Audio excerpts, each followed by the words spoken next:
cultivated over the past 4 years as part of a new America First policy.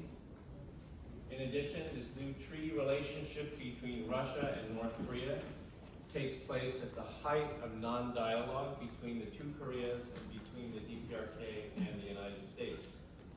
Will this pattern change under Trump, given his personal relationship with the North Korean leader? Over the past few years, we have also seen the growth of Korea's participation in regional and global governance institutions, including the Camp David trilaterals, the G7, and NATO. Will this continue as part of the new Yun-Trump relationship? So we hope to discuss all of these and many other questions over the course of the day. Once again, I want to thank you all for joining us here at CSIS. And we want to thank the Korea Foundation again for partnering with CSIS on this strategic forum. And please allow me now to introduce, for his welcoming remarks, the President of the Korea Foundation, President Kim Gi-hwan.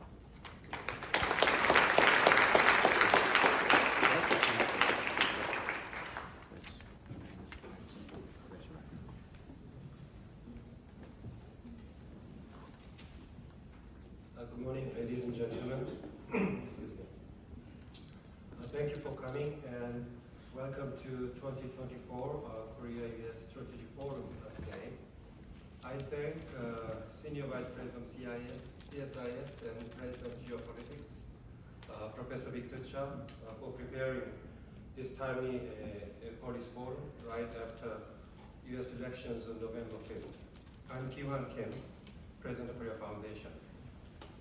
I want to start by extending my most sincere greetings to His Excellency Jo Tae-yeol, Minister of Foreign Affairs, Honorable Kim Seok-ki, Chairman of Foreign Affairs and Unification Committee, Honorable Kim Yong-bae, Honorable Kim Gun, ranking members, and Honorable Jo Jong-sik, Honorable Kim Hee-jung, Honorable Lee Seung-nak, Honorable Lee which has already been mentioned in the keynote, right? We've seen munitions, tech transfer, deployment of troops, mutual defense pact, quite significant.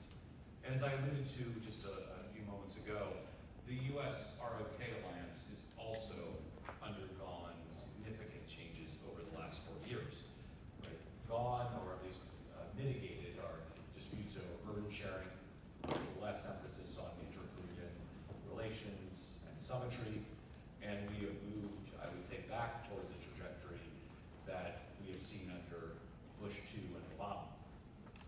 So in light of these shifts and the uncertainty that surrounds both the U.S. election and the geopolitical environment, this panel is charged with seeking to look at the core work of the Alliance on the Korean Peninsula, efforts across the Indo-Pacific, its work together in multilateral institutions, again, in an environment that is colored by change here in Washington and by the increasing efforts of an axis of upheaval, or whatever term you would like to use, working against many of the interests of this alliance in the international arena. So with that said, with that opening, let's go to quickly introduce our panelists. I'm going to be very brief, but look up their bios. It's very impressive. To my immediate right is Dr. Andrea Kendall-Taylor.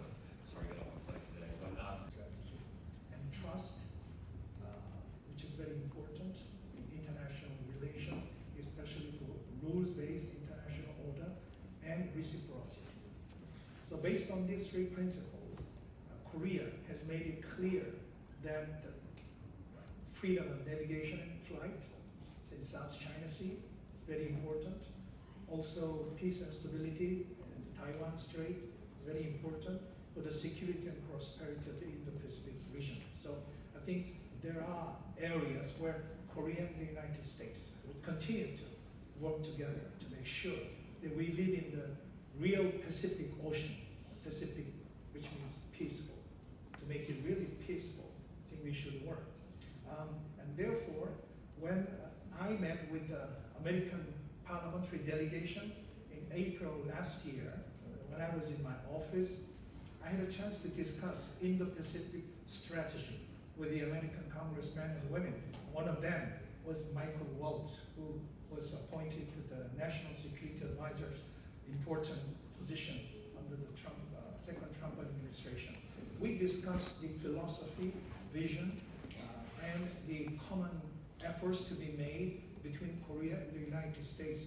I gave him the Indo-Pacific Strategy pamphlet, which he just took it himself, and then he said, okay, I'll just go through this one very carefully and see how we can cooperate together. Now, the important development is that in the recent telephone conversation between President-elect Trump and President Yoon, they discussed the shipbuilding industry, to my joy and surprise. We all know that American shipbuilding industry has declined during the recent decades, and I think it became one of the election issues in the US campaign. Korea has a world-class shipbuilding industry. We make the largest Korean government put into the announcement of our strategy, which is inclusiveness. We will not exclude any specific country.